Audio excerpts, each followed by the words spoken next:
Hello friends, उस्मानी coaching centre channel में आप सभी का बहुत बहुत स्वागत है। दोस्तों, हम जीके का एक नया चैप्टर आरंभ कर रहे हैं।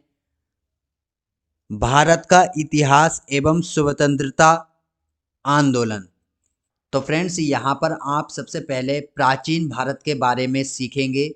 हम ये सीरीज आरंभ कर रहे हैं अपने चैनल पर, जिसमें हम आपको डेली जनरल नॉलेज के सवाल और कुछ महत्वपूर्ण जानकारी आपको चैप्टर वाइज प्रदान करेंगे, जो कि आपके लिए बहुत ही महत्वपूर्ण रहेगा। तो फ्रेंड्स, आज की वीडियो में सबसे पहली वीडियो में हम सीखेंगे प्राचीन भारत के बारे में। तो फ्रेंड्स, यहाँ पर सबसे पहले हम सीख लेते हैं सिंधु घाटी सभ्यता के बारे में। तो यहाँ पर आप देख पा रहे होंगे, पॉइंट नंबर 1 है सिंधु घाटी सभ्यता आदि ऐतिहासिक काल की कांस्य युगीन सभ्यता है। कांस्य युगीन सभ्यता है। इसे भारतीय उपमहाद्वीप में प्रथम नगरीय सभ्यता का गौरव प्राप्त है।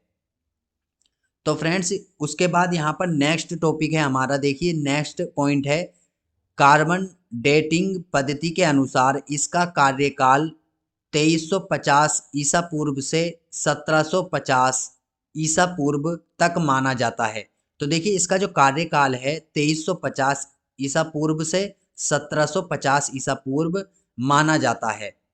उसके बाद आप देखेंगे यहाँ पर सिंधु घाटी सभ्यता का विस्तार उत्तर में मांडा जम्मू कश्मीर चिनाब नदी, दक्षिण में देमाबाद महाराष्ट्र प्रवरा नदी, उसके बाद यहाँ पर आपको पूरब में आलमगीरपुर मेरठ हिंडन नदी तथा पश्चिम में सुतकांगेंडोर बलूचिस्तान दासक नदी तक है।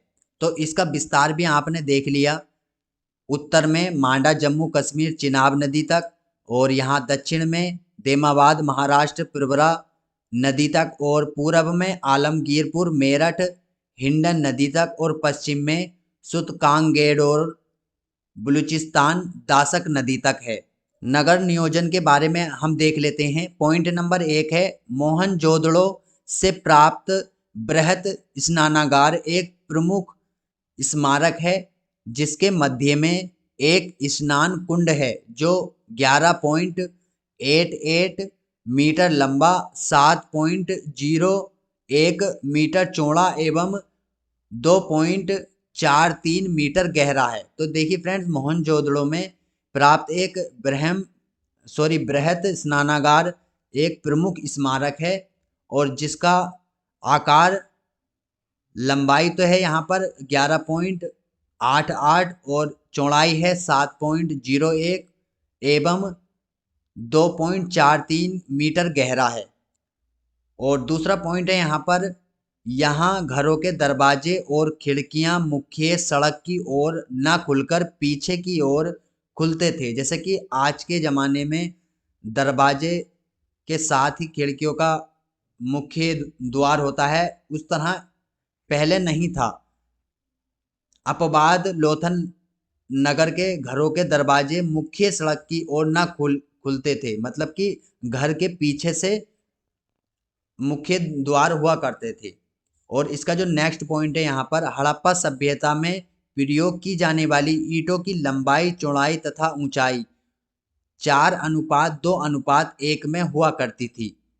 तो आपको यहाँ पर ईंटों की लंबाई का भी पता चल गया किस प्रकार की होती थी, और इनके जो घरों के दरवाजे होते थे वो पीछे की साइड में हुआ करते थे। साथ में यहाँ पर एक स्मारक है जो कि बृहत स्नानागार है, और जिसका आकार यहाँ पर आपको बता दिया गया है। इसके समाज के बारे में देख लेते हैं। यहाँ पर सिंधु सभ्यता का समाज मात्र सत्तात्मक था। समाज 4 वर्गों विद्वान, योद्धा, व्यापारी और शिल्पकार में बटा था। जुआ खेलना, शिकार, नृत्य, संगीत आदि मनोरंजन के मुख्य साधन थे। तो फ्रेंड्स, इनका जो समुदाय था ये 4 भागों में बटा होता था समाज इनका। जैसे कि एक विद्वान, दूसरा योद्धा, और तीसरा व्यापारी, और चौथा शिल्पकार। और जो इनके मनोरंजन के साधन हुआ करते थे वो थे जैसे जुआ खेलना, शिकार करना, नृत्य, संगीत आदि। और नेक्स्ट पॉइंट है यहाँ पर समाज में शवों को जलाने एवं दफनाने की प्रथा प्रचलित थी। यहाँ पर्दा प्रथा एवं वेश्यावृत्ति प्रचलित थी। तो फ्रेंड्स आप समझ गए होंगे यहाँ पर शवों को जलाने के लिए और दफनाने के लिए प्रथा प्रचलित थी और पर्दा प्रथा एवं वेश्यावृत्ति भी यहाँ पर प्रचलित थी। तो इस प्रकार का ये समाज था। नेक्स्ट देख लेते हैं यहाँ पर धर्म के बारे में इनके। तो इनका जो धर्म था, सिंधु सभ्यता के लोग प्रकृति पूजक थे एवं मातृ शक्ति में विश्वास करते थे, मतलब कि प्रकृति को पूजते थे। मातृ देवी एवं पशुपति शिव की पूजा की प्रधानता थी, मतलब कि पशुपति शिव की पूजा करते थे, मातृ देवी की पूजा करते थे और एक प्रकार से मातृ शक्ति में विश्वास रखते थे। यहाँ पर लिंग योनि पूजा प्रचलित थी। लोग अंधविश्वास तथा जादू टोना में विश्वास करते थे।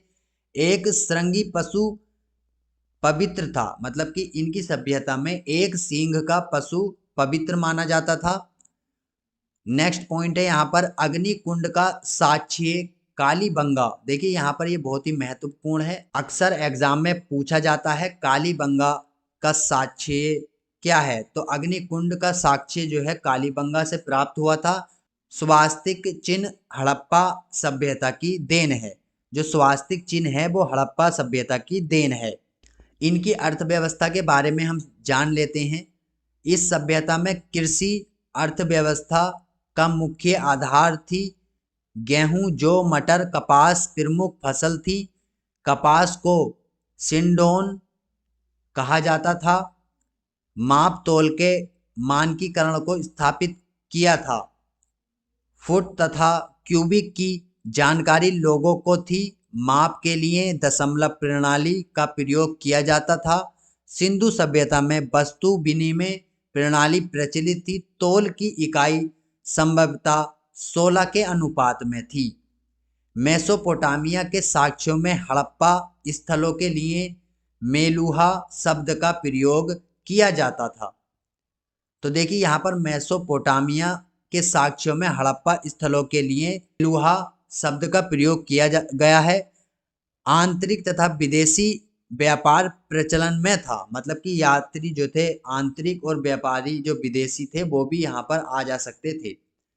उसके बाद यहाँ पर आंतरिक व्यापार के अंतर्गत सोना कर्नाटक से, देखिए सोना कर्नाटक से, तांबा खेतड़ी राजस्थान से, सीसा राजस्थान से, गोमेद सौराष्ट्र गुजरात से मंगाया जाता था। तो देखिए यहाँ पर जैसे कि आप देख पा रहे हैं, सोना कर्नाटक से, तांबा खेतड़ी राजस्थान से, सीसा राजस्थान से और गोमेद सौराष्ट्र गुजरात से मंगाया जाता था। इस सभ्यता से सेल खड़ी की आयताकार मुहरें सर्वाधिक प्राप्त हुई हैं, जिन पर लेख लिखा गया है। इसकी लिपि को अभी तक पढ़ा नहीं जा सका है। देखिए जो यहाँ पर लिपि इनकी प्राप्त हुई है वो अभी तक पढ़ने में नहीं आई है। और इनकी जो मोहरें हुआ करती थी वो सेल कड़ी के आयताकार प्रकार की हुआ करती थी। अब देख लेते हैं यहाँ पर सिंधु घाटी सभ्यता का पतन किस प्रकार हुआ था। तो यहाँ पर देखिए सिंधु घाटी सभ्यता के पतन के लिए मार्टियर व्हीलर ने आर्य आक्रमण, मार्शल ने बाढ़, देखिए मतलब कि जो अलग अलग प्रकार के कारण बताए हैं, जैसे कि यहाँ पर दिया हुआ है मार्टियर व्हीलर ने आर्य आक्रमण के का कारण बताया है कि आर्यों ने आक्रमण किया था। और मार्शल ने बाढ़ का इसका कारण दिया था कि मार्शल ने बोला था कि बाढ़ से ये इसका पतन हुआ था। आरएल ने स्टाइन ने यहाँ पर जलवायु परिवर्तन का कारण दिया था। एसआर साहनी ने जल प्लावन को जिम्मेदार माना है। तो देखिए सभी विद्वान जो भी हैं उन्होंने सभी ने अलग अलग इसका कारण दिया है, जो कि ठोस प्रकार से यहाँ पर नहीं बताया गया है। तो देखिए फ्रेंड्स आज हमने सीखा प्राचीन भारत में सिंधु घाटी सभ्यता के बारे में। तो फ्रेंड्स इससे रिगार्डिंग यदि आपको कोई सवाल करने हैं या आपके मन में कोई क्वेरी है तो आप हमसे कमेंट करके पूछ सकते हैं। और इसी तरह की रेगुलर वीडियो देखने के लिए आप हमारे चैनल को सब्सक्राइब करके रख सकते हैं। हम रोज डेली एक वीडियो अपने चैनल पर अपलोड करते हैं। चैप्टर वाइज हम अपने चैनल पर सिलेबस यहाँ पर आरंभ कर रहे हैं, तो आप यदि इच्छुक हैं तो आप चैनल को सब्सक्राइब करके रख सकते हैं। तो फ्रेंड्स, मिलते हैं एक नई वीडियो के साथ, तब तक के लिए जय हिंद जय भारत, आपका दिन शुभ हो।